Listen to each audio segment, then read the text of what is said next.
आस्पद बात।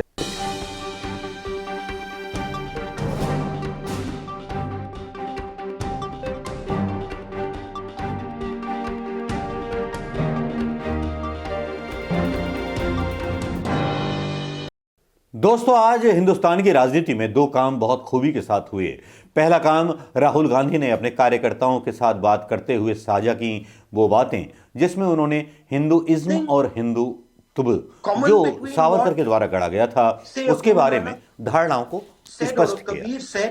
हिंदुइज्म जो है, जिसमें उपनिषद हैं, चारों वेद हैं, उसके बारे में राहुल गांधी ने बड़े विस्तृत ढंग से बात की। शायद भारतीय जनता पार्टी के नेता, शायद खुद मोदी, शायद अमित शाह या योगी को भी इतनी जानकारी नहीं होगी जिस जानकारी को उन्होंने अपने कार्यकर्ताओं के साथ साझा करके राहुल गांधी के बारे में जो लोग सोचते हैं पता नहीं डंप हैं, ये हैं, वो हैं, लेकिन राहुल गांधी लगता है कि शायद स्टडी बहुत करते हैं, बुक्स पढ़ते हैं।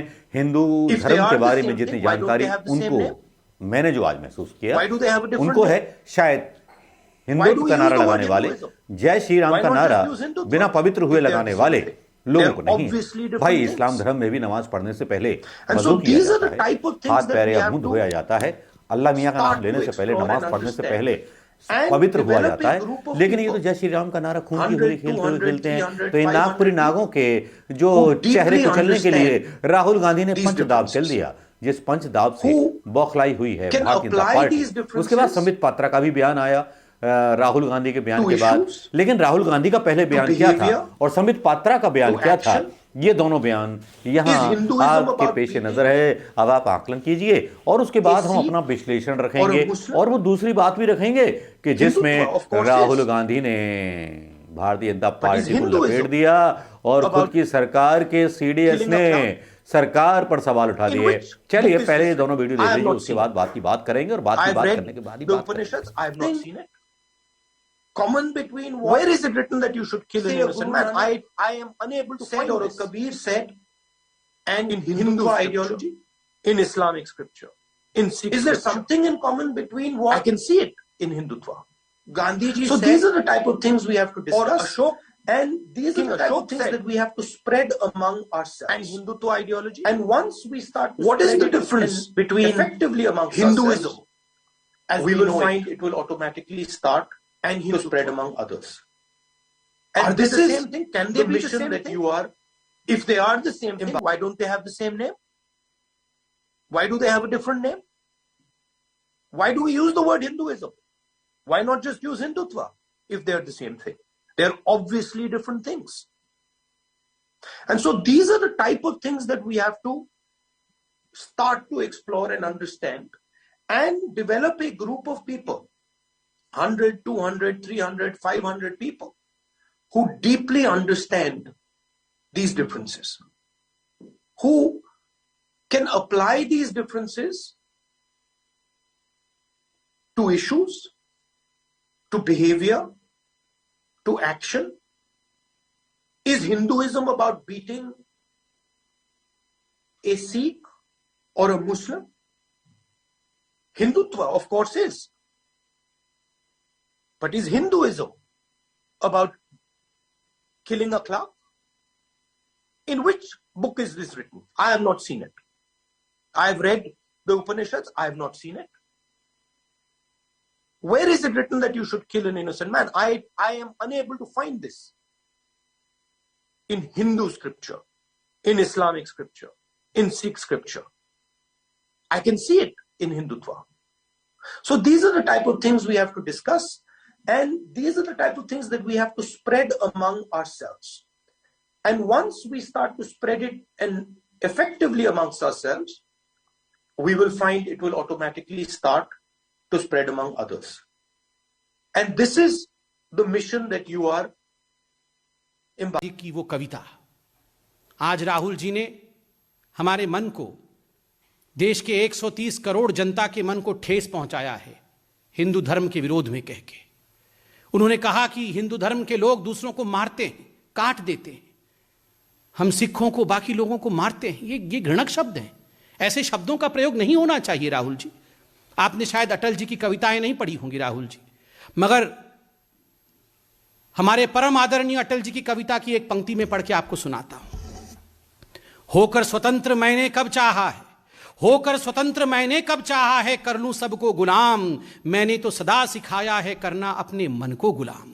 गोपाल राम के नामों पर कब मैंने अत्याचार किया, गोपाल राम की नामों पर कब मैंने अत्याचार किया, कब दुनिया को हिंदू करने घर घर में नरसंहार किया। कोई बतलाए काबुल में जाकर कितनी मस्जिदें तोड़ी, भूभाग नहीं शत शत मानव के हृदय को जीतने का निश्चय। हिंदू तनवन हिंदू जीवन, रग रग हिंदू मेरा परिचय, रग रग हिंदू मेरा परिचय। सबका साथ, सबका विकास, सबका विश्वास, सबका प्रयास, यही है हिंदुइज्म, यही है सनातन धर्म, यही है हिंदू धर्म। सबको अपने आहोस में ले लेना, सबसे गले लग जाना, सबको लेकर चलना, यही हमारा विराट धर्म है। इसको मारने वाला, मरने वाला इस प्रकार के शब्दों से अलंकृत करना उचित नहीं है राहुल जी। ये वीडियो आपने देख लिए होंगे, समित पात्रा के आरोप भी देख लिए होंगे, राहुल गांधी ने हिंदुइज्म के बारे में क्या बोला ये भी देख लिया होगा, ये भी क्लियर हो गया होगा। इस पर मुझे कोई एक्सप्लेनेशन नहीं देना है कि राहुल गांधी ने क्या बोला और समित पात्रा उसको किस तरह से मैनिपुलेट कर रहे हैं। अमित मालवीय हो, प्रधानमंत्री मोदी हो, अमित शाह हो या भारतीय जनता पार्टी के बड़े बड़े नेता हो, हर चीज को मैनिपुलेट करने में इनको बड़ा आनंद आता है। और नागपुरी संतरों की तो यह आदत है भाई, जब गांधी जी को गोली मारी गई तो मुसलमान बनकर के मतलब जो गोडसे था, मुसलमान बन के गोली मारी थी उसने। अगर शेर का बच्चा था तो तिलक लगा के आता और जय श्री राम कह करके गोली मारता, मर्द का बच्चा होता तो मुसलमान बन के गोली क्यों मारी गांधी को? जिन्होंने सत्ता कब्जा ली, जिस संघ ने तौबा कर ली थी कि राजनीति नहीं करेंगे, वहां जहां क्षेत्रीय पार्टियां हावी हो गईं, वहां उन प्रदेशों का विकास रुक गया। चाहे वो पश्चिमी बंगाल हो, चाहे उत्तर प्रदेश हो, या क्षेत्रीय पार्टियों में जगन मोहन रेड्डी को देख लीजिए, या जहां जहां क्षेत्रीय पार्टियों का विकास हुआ है वहां की स्टेट्स लगभग बर्बाद हो चुकी हैं। बात कर रहे थे राहुल गांधी के बारे में और समित पात्रा के बारे में। समित पात्रा ने जो बोला वो भी आपने सुन लिया, वो कर लिया। फिर दूसरा एक ट्वीट आता है राहुल गांधी का, आवर नेशनल, हमारी राष्ट्रीय सुरक्षा से आपराधिक खिलवाड़ की जा रही है क्योंकि मोदी सरकार के पास कोई स्ट्रेटजी, मतलब कोई योजना नहीं है और मिस्टर 56 इंच जो हैं डर गए, यानी कि मोदी जी डर गए। मेरी संवेदनाएं उन जवानों के साथ हैं जो अपनी जान पर खेल करके चाइना और हिंदुस्तान के बॉर्डर पर, हिंदुस्तान के बॉर्डरों की रक्षा कर रहे हैं, जबकि केंद्र सरकार झूठ पर झूठ बोल रही है। उसके साथ वो एक खबर का लिंक यहां पर क्लिक करते हैं, स्क्रीनशॉट, उसमें लिखा होता है chief of defence staff foreign minister different take on China row. अलग अलग बात कह रहे हैं, चीफ ऑफ डिफेंस स्टाफ कुछ बात कह रहे हैं, फॉरेन मिनिस्ट्री का कुछ बात कह रहे हैं। बात ये कह रहे हैं, चाइना दावा कर रहा है कि हमारा निर्माण कार्य जारी है चाइना के बॉर्डर पर, और सीडीएस कह रहे हैं कि वो अपनी टेरिटरी में कर रहे हैं, हमारी टेरिटरी में नहीं घुसे हैं। लेकिन उसके बाद जब राहुल गांधी का ट्वीट आता है तो उसके बाद जैसे तोते उड़े हुए होते हैं सीडीएस बिपिन रावत के, बिपिन रावत को मानना पड़ता है और बिपिन रावत बाकायदा बयान देते हैं कि हमें चीन से खतरा है, इतना पाकिस्तान से खतरा नहीं है।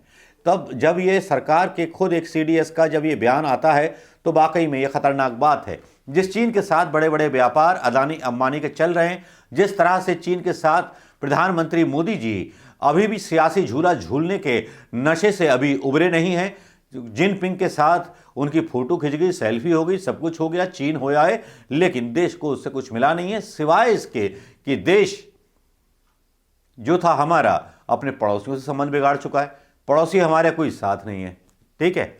और एक तरफ, दूसरी तरफ ये वो लोग बोलते हैं अमेरिका में इज्जत नहीं है 2 पैसे की, और दूसरी तरफ ये भक्त बोलते हैं, बीजेपी के सपोर्टर बोलते हैं अरे हमारी बड़ी इज्जत है। सीडीएस बिपिन रावत का बयान आता है तो वो शर्मिंदा कर देता है मुंह से ना, मतलब एक तरह से तमाशा मारता है सरकार पर बिपिन रावत का बयान। वो बोलते हैं भारत का नंबर 1 दुश्मन चीन है, पाकिस्तान नहीं, बोले सीडीएस बिपिन रावत। जनरल बिपिन रावत ने कहा कि गलवान जैसी घटनाएं या इस तरह की किसी भी दुस्साहस का जवाब देने के लिए भारतीय सेना तैयार है। अगर चीन ने इस तरह का दुस्साहस किया तो उसकी भाषा में जवाब दिया जाएगा। लेकिन अभी तक जवाब गलवान घाटी की बारे में दिया क्यों नहीं? वो आदमी कौन है? वो चेहरा कौन है? वो नकाब के पीछे छुपा हुआ आदमी कौन है जिसने सेना के हाथ बांध दिए चीन पर, जिसने हमारे वीर सैनिकों के हाथ बांध दिए, उन मौतों पर हाथ बांध दिए जिन मौतों को चुपचाप हिंदुस्तान अपने खून के आंसू रोता रहा।